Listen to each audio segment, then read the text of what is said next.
I like to stay alone to keep my head from exploding. People call me crazy. Well, This is Finding Satan. I hate most crowded places. They're all fake destinations. Matt and I are at lunch because I'm starving. We do not, of course, go into the restaurant where I met Nicole. That would be ridiculous.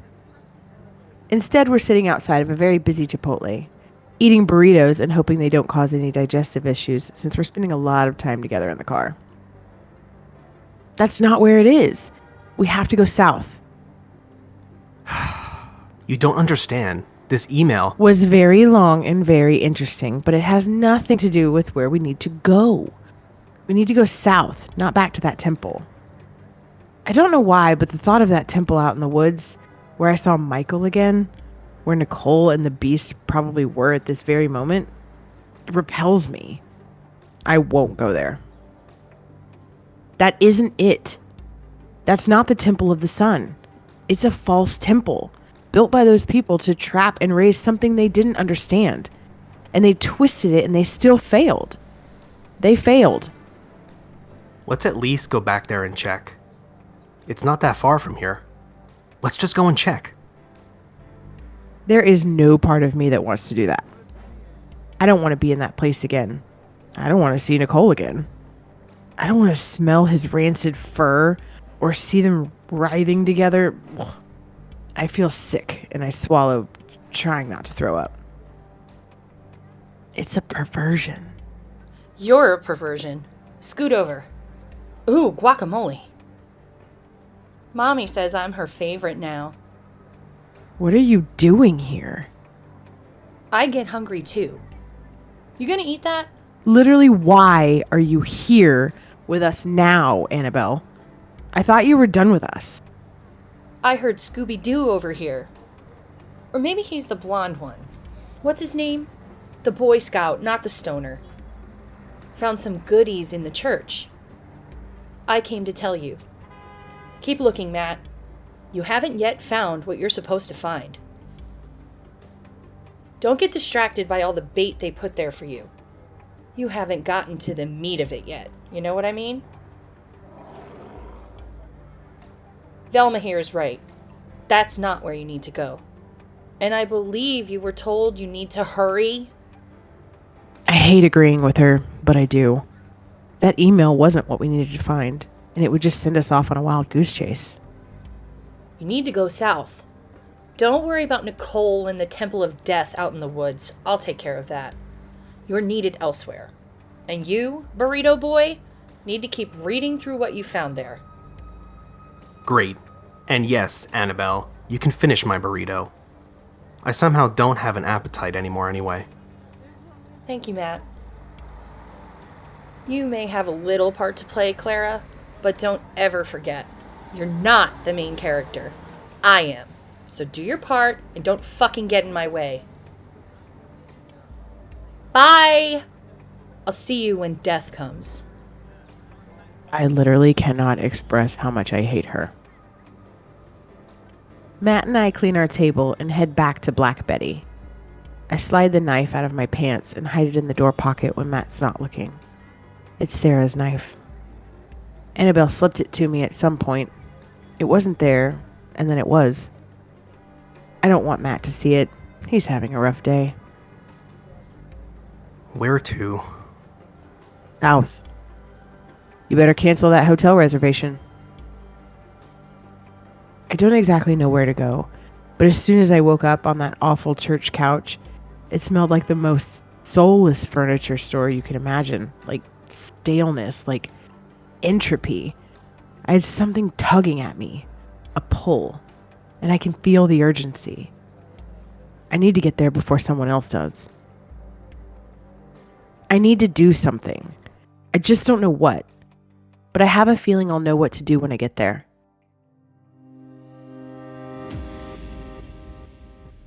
We're getting closer now, Michael and I. Not to each other, thank God. Can you imagine? No. We're getting closer to the end. To the place where it begins. I hate that he's the one who will be with me when it happens, but really all I care about is what happens next. He's awake. He's been awake for the last 200 miles, and we're not speaking. Yes, blessings are real. But his jaw is clenched so hard he's practically shouting at me. This won't go your way, I want to tell him. But I don't want to talk to him. I mean, really, I don't want him to talk to me, full of bluster or charm or whatever face he wants to wear. I don't care. No matter how bad he thinks he is, I've seen worse things down below in the dark places, and I just want to get him where we're going so he can do his fucking job, and hopefully I can be done with him. Because we all have a role to play, but I'm the only person who understands mine. I don't mind using him to get what I want. It'll be a nice change for him. There are others coming too, for this meeting that has been scheduled for so long, even though they don't know it. I can't look at him. He repels me, but I'm still drawn to him. He was built that way. He was born with that pull.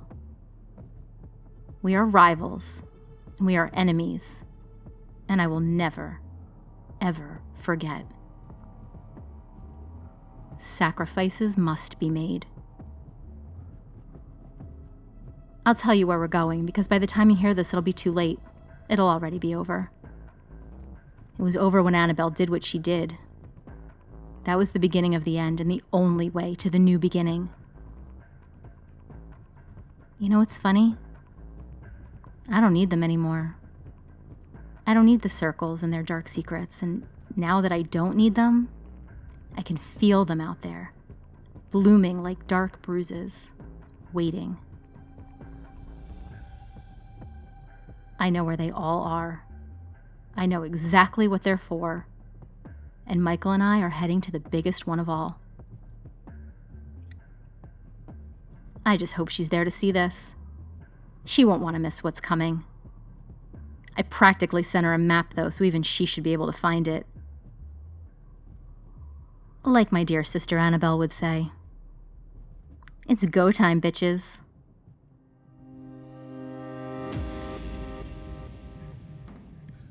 I don't like this Nicole thing. It's rubbing at me like a sore tooth or a bitten tongue. I believe Clara, but I don't trust her. She doesn't know us, no matter what she thinks. She doesn't know what makes us tick.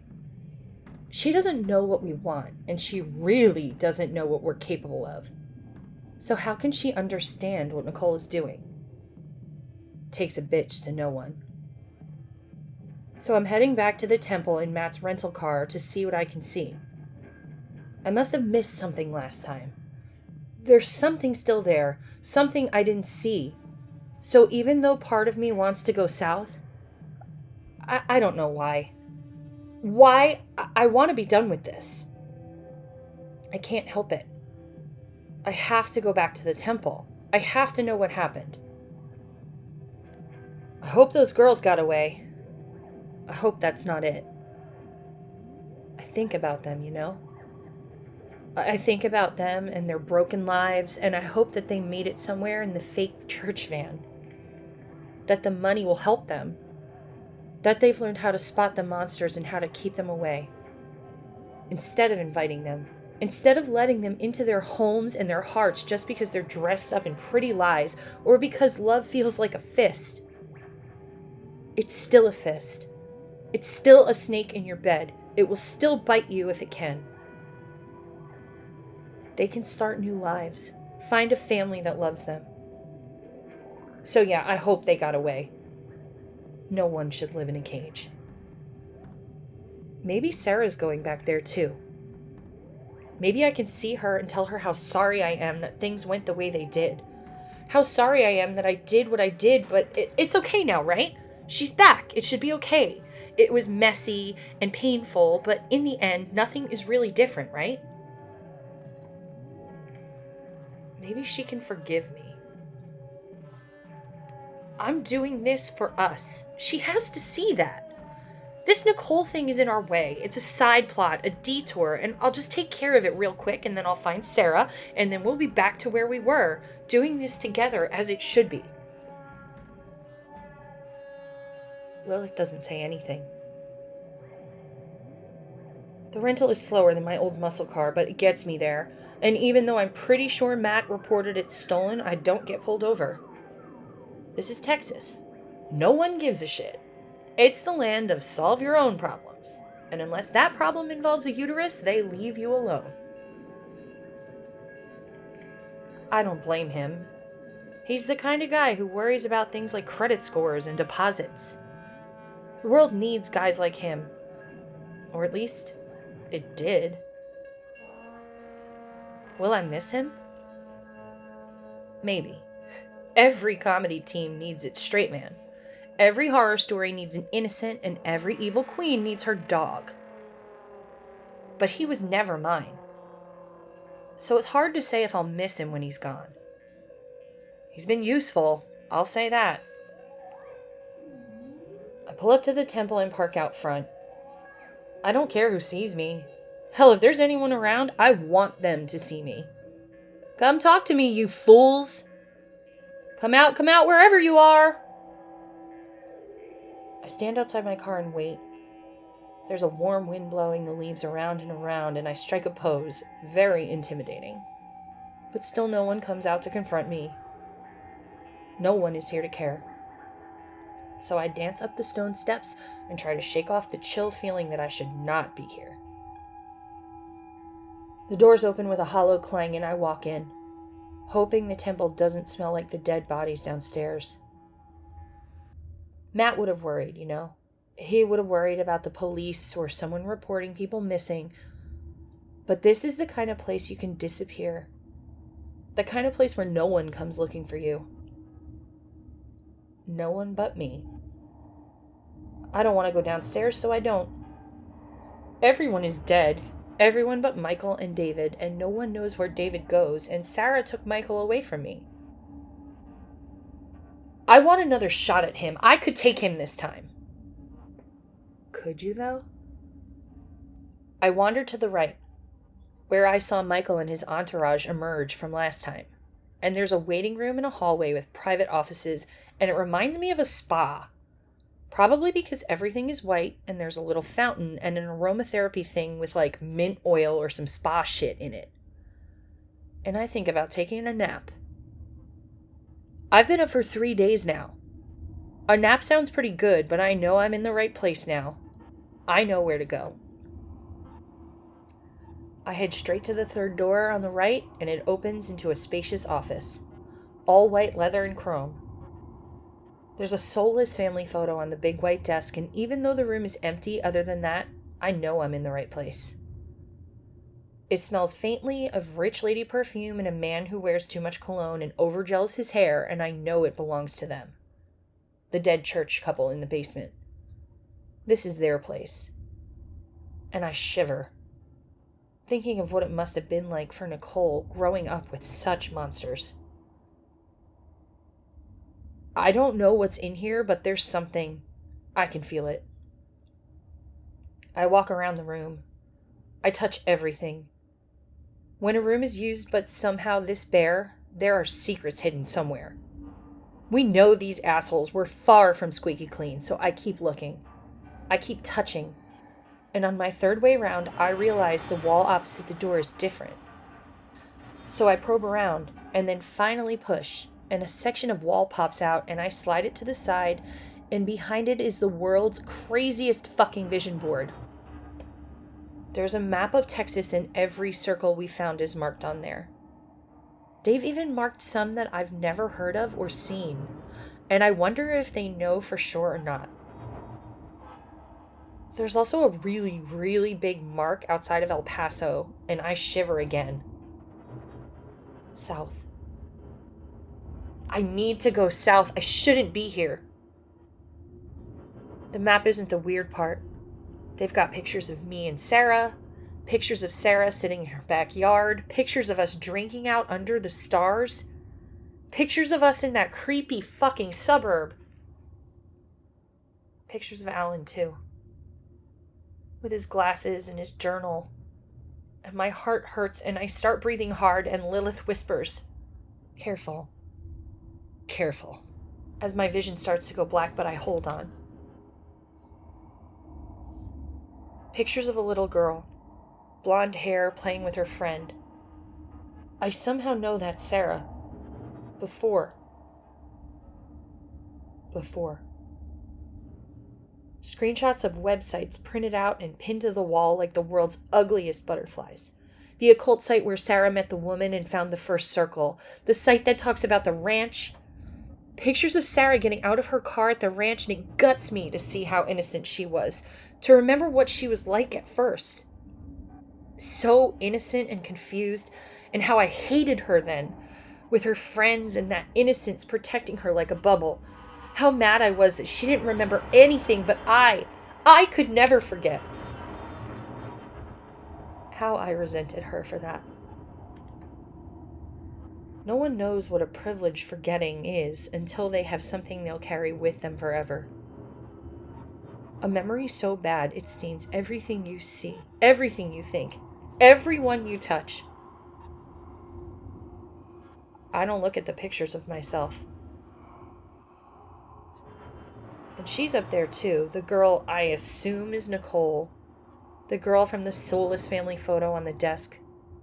She's there in her cheerleader outfit. She's there in the woods. She's there camping with Clara.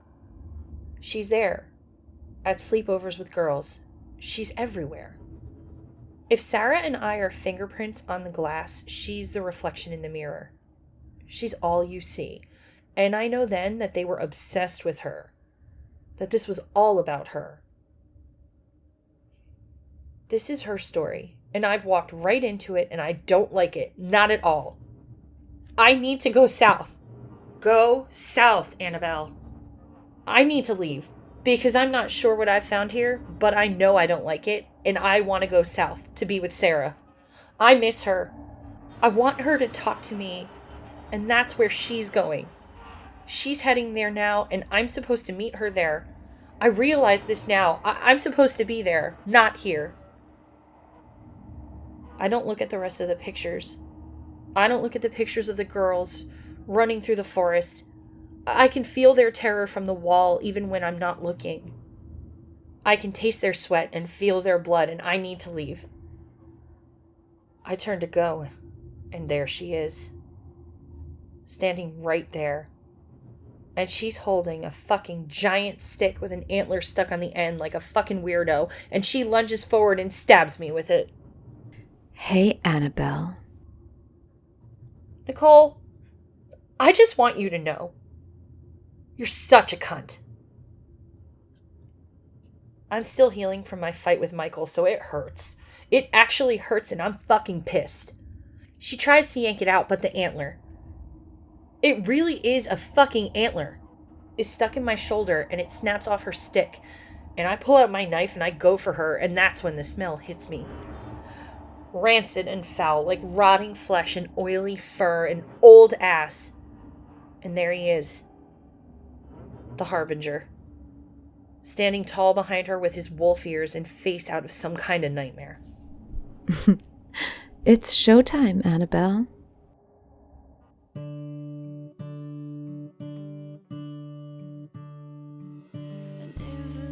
Finding Satan is written and directed by Gabrielle Awe, produced by Jeremy Herbal, and starring Abby Claus and Mike Scalero.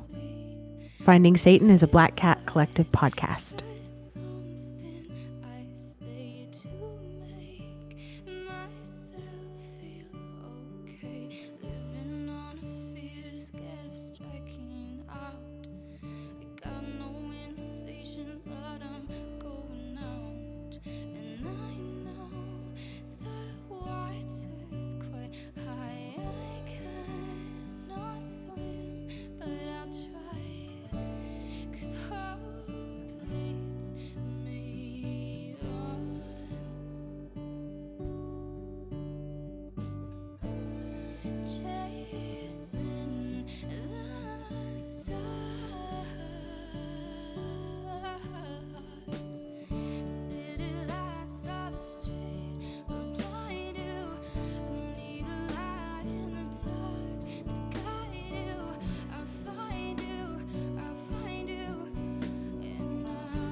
inside.